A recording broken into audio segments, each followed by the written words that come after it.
ঈদের ছুটি শেষে বসুন্ধরা কিংস একাডেমি প্রাঙ্গণে খুদে ফুটবলারদের আনাগোনা। প্রখর রোদে নিয়মিত ওয়াটার ব্রেক দিয়ে চলছে অনুশীলন। দীর্ঘদিন পর ফুটবল মাঠে ফিরে উচ্ছ্বসিত সবাই। অভিভাবকরাও ফিরেছেন ডাগআউটে।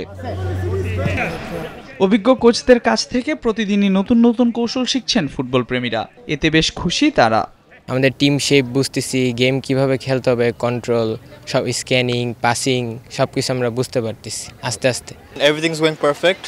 The coaching staff, everything general সব একদম ইন্টারন্যাশনাল লেভেলে। সব প্লেয়ার্সরাও এক্সাম্পল ওয়ার্ক অনেক ভালো প্লেয়ার।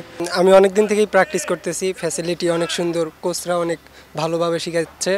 ইউরোপীয় ফোর কর্নার মডেলের উপর ভিত্তি করেই শিষ্যদের প্রতিযোগিতামূলক ফুটবলের জন্য প্রস্তুত করছেন। বান্ডেল থাকলে প্রতি সেনমানিতে টাকা বাঁচবে। বিকাশ সেনমানি বান্ডেল কিনে জিতুন প্রতি লেনদেনে। দেশের প্রথম প্রো লাইসেন্সধারী কোচ SM আসিফুজ্জামান।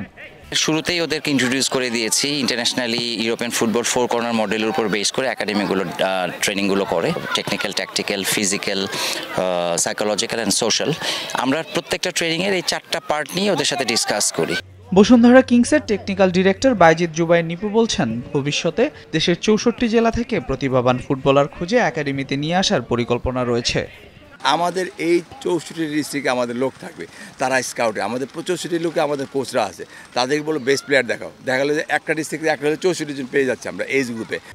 এই মুহূর্তে দেশের ফুটবলে যে নবজাগরণ সৃষ্টি হয়েছে তা টিকিয়ে রাখতে বদ্ধপরিকর Bashundhara Kings football academy. Al Mahmud Fahim, news 24, Dhaka.